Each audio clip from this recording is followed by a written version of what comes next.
Right, quick introduction. Thanks for that, Andy. Bit more detail on me. This is my family. So I'm married to Susie, and we have two sons, Daniel and Toby, who are 14 and 15. So in second year and in transition year. So for the English in the audience, come and ask me what transition year is later. And then we have Harvey, who's the star of the show in the photo there at the front. Beatrice, I really liked the idea of, what was it, wine? Yeah, taking my dog on a wine date. Brilliant idea. I'm gonna take Harvey on some of those. I think might be beer rather than wine, but sounds like a good excuse to me.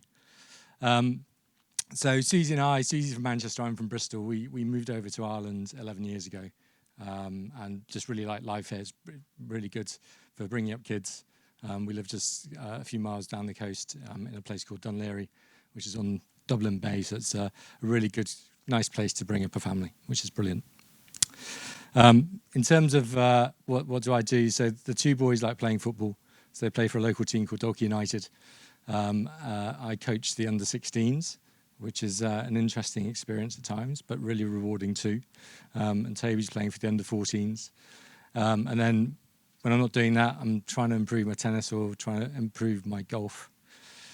And then most recently, I've been doing a coaching federation course. I've talked to a few of you about it today, an international coaching federation course. So helping people to unlock their potential, to get them from where they are today to where they want to be in a particular area of their life, whether it's professional or personal. And really been enjoying kind of that journey and having the space of doing that journey over the last 3 months. And then professionally, again, it seems like everyone's worked for Unilever. I've worked for Unilever too. So I started there as a grad too many years ago to remember. And I was a sales grad, so my experience was working customer facing. You do rotations in the Unilever grad scheme when I was there, so you'd go into marketing, you'd go into category management, and you'd do sales. And then I ended up being an account manager for the likes of Tesco and Summerfield and Co-op and Morrison's. So in with the buyers, negotiating and selling. Frozen food and ice cream was the part of Unilever I was in back then. And then I moved into category management and really interestingly got involved in a category growth vision project. So really kind of understanding actually the benefit of showing to a customer how you can grow, a category strategy and category vision. How are we going to grow their sales, and then how do our plans fit in to deliver that? And just a different way of talking to the customers about driving growth. Then Birdseye got sold, the frozen food bit got sold, so I left and I went to Foster's, which is a wine company, Australian wine company, brands like Lindemans and Penfolds and Wolfblass, you might have heard of. And I was in insights and in category management there and business planning. And it really, one of the things that I hadn't really appreciated when I was at Unilever, when I went to Foster's, was just how collaborative and cross-functional working Unilever had been. So I just remember sitting down for the annual brand plans presentation to sales, and sales is literally with their arms folded because marketing were presenting all these things they thought were brilliant, and sales were like, that has no relevance to me or my customer. That is not going to help me when I go and see Tesco or Asda. So real eye-opener in terms of kind of the importance of kind of cross-functional understanding and joined-up thinking. Longest part of my career was at Diageo. So I was 10 years at Diageo, 3 years in GB, and then that's why I came over to Ireland. So in Diageo, I was working on trade terms, business planning. I also have the scars of implementing an SAP trade promotion management tool in GB. And then when that project came to an end, I came to Ireland, working in the commercial function with the sales team in the off-trade. Did a year in the on-trade with a team in the on-trade. So my wife literally laughed. She's like, so you've come to Ireland and you're sitting in pubs all day selling Guinness to the Irish. Like, how hard can that be? Really enjoyable. And then I joined the global sales team because Diageo were kicking off NRM, they called it NRM as well at the time, transformation. So I was the global head of transformation. So helping get the playbooks in order, the frameworks, the capability, and deploying that globally, which allowed me to see lots of different markets, which is an amazing experience. Had a short stint at Stanley Black & Decker, in a regional role across Europe, Australia, and New Zealand. And then finally, most recently, I was working at Coca-Cola Hellenic for 3 years as the Island of Ireland RGM lead. So that's kind of a potted kind of summary of what I've been doing during my career. So what I'm going to go through is 3 blocks very quickly. So what is RGM and how is it relevant to me? Embedding RGM in the business, and then kind of building the RGM team. But I'm going to ask for some audience participation now. So some simple questions at the start of each section, because I'm just interested to hear where different organizations are in the room, the different challenges they're facing in these spaces. So my first question for you is, if you talk to the sales team or the marketing team or the finance team in your business, how would they describe RGM? What would they say? The sales team, the marketing team, the finance team? Pricing. I think that's what they would say. So RGM pricing. Yeah. Anybody else? Dara's work. So Dara is RGM. What would sales say? Responsible for rules of the road. Rules of the road. The guidelines. Okay. So I think often when you talk to people about RGM, it can feel like this really internally data-heavy, whatever data that is. Again, data can mean many things to many people. Lots of complicated analysis. It can feel a bit black box. We don't know exactly what's happening, but these outputs are coming. You want me to take them to my customer. I'm not really sure what they mean or where they've come from or how to explain them. And the biggest one from sales, when we used to do sales trainings, was like, you're basically the police. You stop us doing things. You make things harder. You put obstacles in the way. You're making my job with the customer really hard. You're like a stop sign. And that was often the feedback we'd get when we were doing training with the sales teams. Does that sound familiar to anyone? Okay. So I think as part of this, it's really trying to kind of make RGM feel relevant to what people do in their day-to-day jobs. How's it going to help them do their job better? And for me, when I think about RGM comes to life at the point of purchase, whether that's in store or online. It's about, and again, I know you guys will all know this, but the right brands and formats in the right outlets at the right prices and with the right incentives in terms of the right customer deals and trade agreements and the right shopper promotions in store. And you're doing that by understanding the shopper, understanding kind of what their needs are, what the occasions are, and therefore what's the right answers to that question in each outlet or online, wherever it is. But as soon as you start talking about this, everybody, whether it's sales and marketing, can relate to it. And so suddenly it becomes something that it resonates with them. So it's really thinking about, ultimately, this is where it comes to life. If it's on a PowerPoint or an Excel and it's not happening there, it doesn't matter. And ultimately, it can't be a zero-sum game. If we're going to grow sales in the long run, it's got to happen year after year. And you've got to think about how do you do that? We need to get more people buying more often and spending more. So again, using language that everyone internally will understand, and it's much easier for sales to take to customers and customers will engage with. And then I know, again, the triple win. So it's a well-known phrase. We've referenced it earlier today. So we've got to think about the solutions that are going to work for all 3 parties and stakeholders. Because if it doesn't, it's not going to last very long.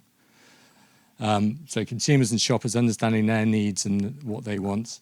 Distributors and customers, how is it going to help grow their category sales and their profit? And obviously for the supplier, growing your sales and your profit.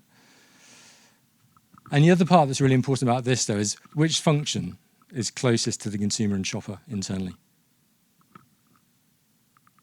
Marketing. Which function is closest to the customer? Sales. Which function is closest to the P&L of the organization? Finance. So again, that's why it's really important to have that cross-functional approach all the way through to help generate that triple win. So the biggest thing I think about, and I mentioned it earlier in the fireside chat, was ultimately we don't own the point of purchase, the customer does. So RGM, really, the mindset we tried to drive was, how do you drive different customer conversations? That's the kind of the mantra we're trying to get to. Because ultimately, if customers don't buy into it, it won't happen at the point of purchase.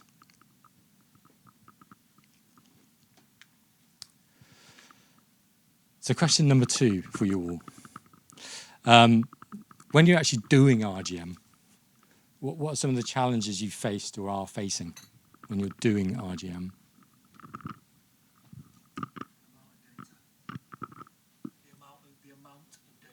Amount of data? Too much, too little? Anybody else? What kind of challenges or obstacles have you faced or are facing? In order of priority, the misalignment of objectives, what do you want? Yeah, Second, how do you measure it yeah. globally? So, I mean, you have to have precision. And the third one, people. Very good. Anybody else, anything to add? Non-compliance with plans. Non-compliance with plans? So if you have something on a page, there's deviation from that, so it's hard to figure out where the baseline is. If you're making a recommendation, is it from the plan on a page or a fictitious place where the plans have been taken because of changes, real-time ad hoc changes that's been made? Yeah. Very good. So just again, I'm interested to see the range in the room. So if you think about your organization and across process, across people capability, tools capability, and data, just have a think. Do you think your organization, would you class you being in a beginning stage, in an intermediate stage, or an advanced stage? So just have a think, and I'll call them out. And if you think your organization's in the one I'm calling out, just put your hand up. So we'd just be interested to see. So in terms of who thinks their organization is still in a beginner stage for RGM? Okay. Intermediate stage? Advanced stage? Okay. So most kind of in the first two, some in the last one. So there's definitely some good learnings to be shared between us then, in terms of the journeys we've been on different stages. But definitely for me, I think it's very much a journey. I don't think you ever get to the end of the journey. As I said earlier, I think sometimes you can even go backwards on the journey through the reorgs and people changing roles and that kind of thing.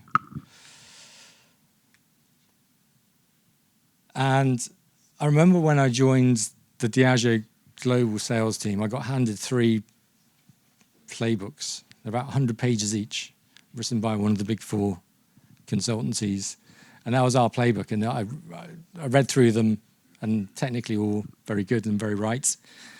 And I think in my second week, we actually had a European conference where they literally presented and went through page by page each playbook.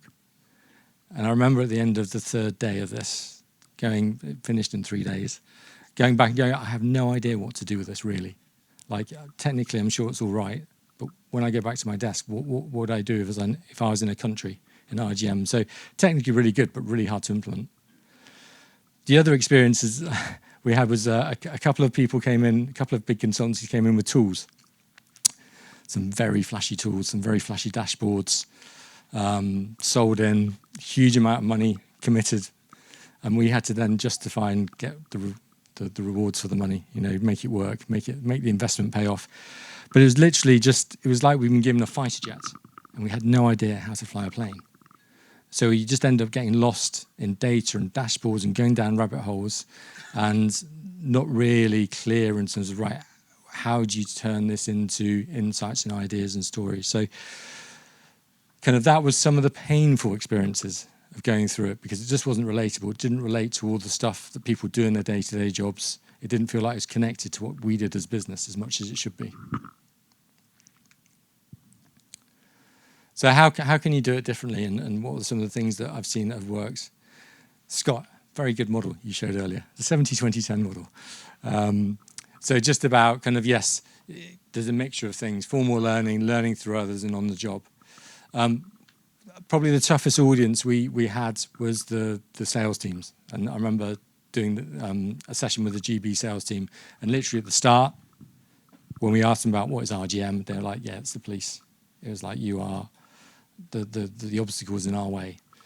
And what we thought about when we were trying to do the functional pieces and training and capabilities, like, how's it going to help them do their job? What's the language they talk about when they are doing their role? And in sales, we would have had in Diageo, and I've seen it in other places too, so the kind of the 5-step customer proposition. So you summarize the situation, you state the idea, explain how it works, explain the benefits, and then you have the close at the end.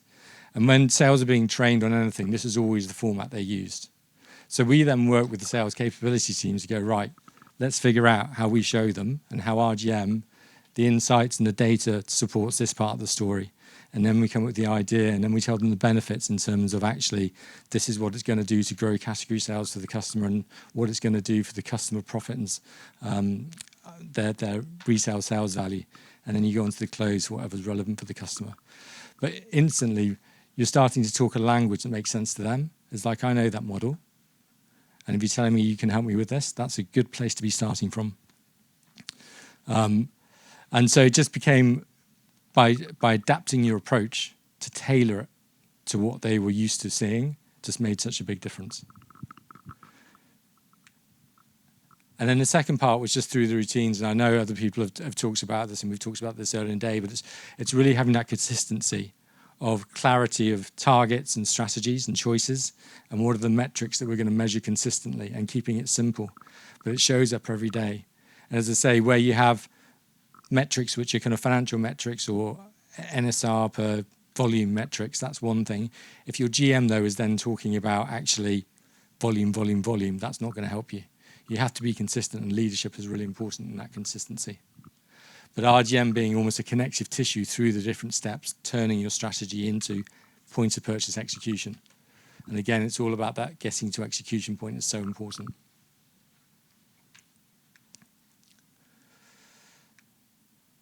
And I talked about leadership. Leadership can make or break it. As I mentioned earlier, a transformational strategy director at Diageo really talks about us in terms of you as a person in an organization, you care about what your boss is asking you about and what your boss's boss is asking you about. So if they're not talking about RGM, it ain't going to be something you're too worried about. So really helping equip the leaders with what are the kind of questions they should be asking. And we developed some leadership training, as I talked about earlier, to help them with what are those questions. What's the way they can help enable their teams.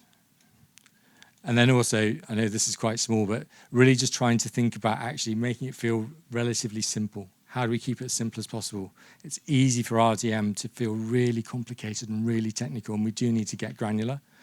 But it's like, in terms of what are we trying to achieve in the category? Whether it's growing penetration, frequency, restoring value, what are any key business issues we need to address? What are any customer issues we need to address? So again, you're getting the right inputs at the start and an alignment at the start about what's the problem we're trying to solve.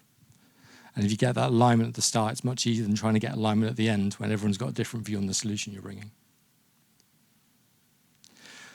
Common pitfalls observed, again, it was linking in a bit to what some of the other speakers are talking, and it's some of the basics in terms of value chains, so literally from the consumer price all the way through. And it sounds really basic and obvious, but often it's not. What's in the financial systems wasn't reflecting what was in the customer agreements at a granular level, so by SKU and by week. And without that kind of correlation, it's going to make it much harder to do what you need to do. And we had examples when I was at Diageo in North America, the biggest market, vodka, the biggest category, Smirnoff, the biggest brand. And we did a sprint with them, and we were building the value chains, and marketing were doing some promoting.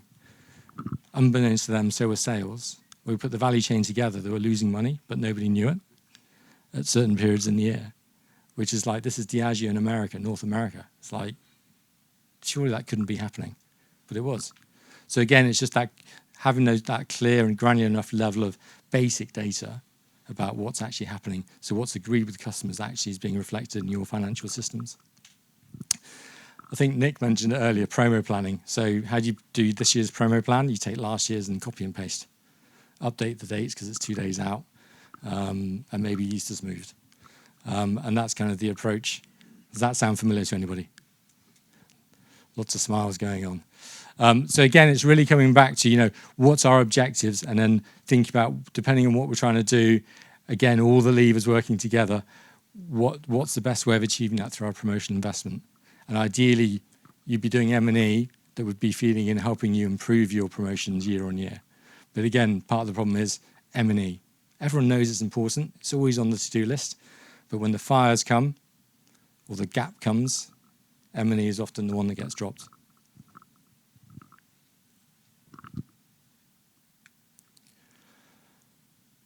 Right, last section. Final question for you. What's your experience of recruiting for an RGM team? Is it easy? Is it difficult? Internal, external? Any thoughts? It's easy when you're famous within the company that you think value and you get promoted. It's easy.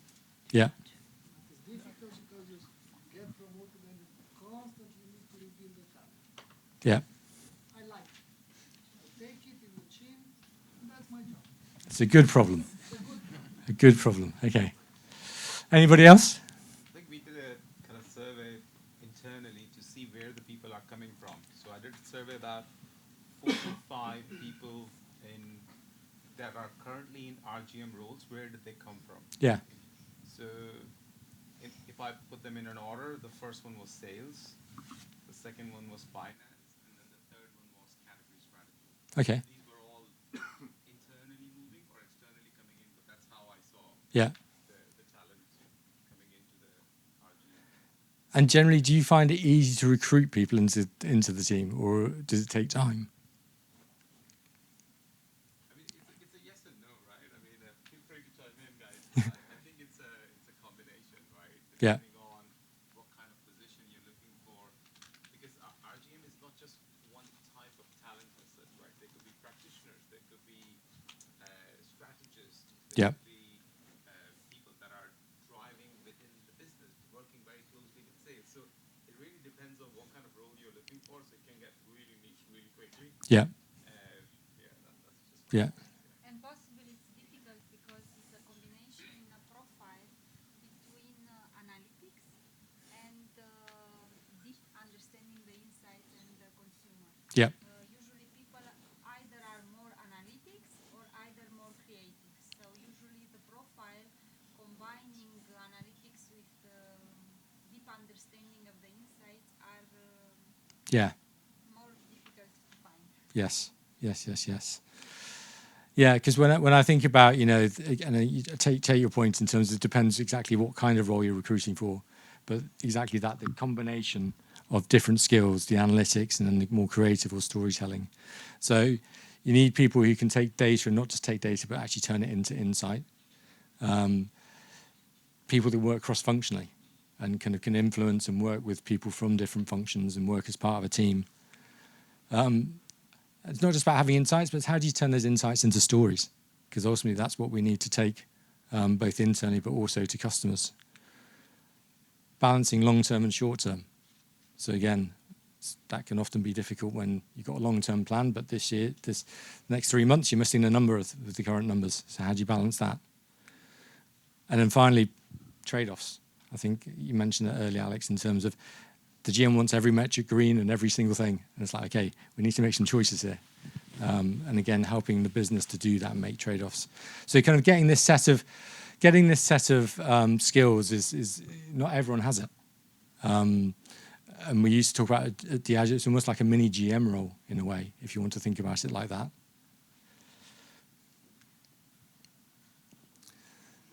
And again, I've been in businesses where it's been something that's been recommended to go through that role. I've also been in businesses where the biggest challenge is getting people from sales or marketing to finance to apply because they sort of don't understand it or they don't see how it's going to help their career. What benefit is that going to be to me and what I'm doing? So again, it's really trying to make sure that people see the value of it, how is it going to help them in their career? So even if they want to be a sales director, actually the experience of being in RGM and some of the strategic stuff they'll be doing there is going to benefit them in terms of being the sales director. And vice versa for an RGM person, if you want to be the RGM director, it's going to be a great experience for you to have sat in front of the customer as the account manager, because you're going to have some experiences that will really benefit you when you go back into the RGM role and go up that ladder. So really thinking about just how does RGM from a leadership and a talent planning point of view work across the organization and the different elements of a jigsaw, if you like, to build that experience. That's me.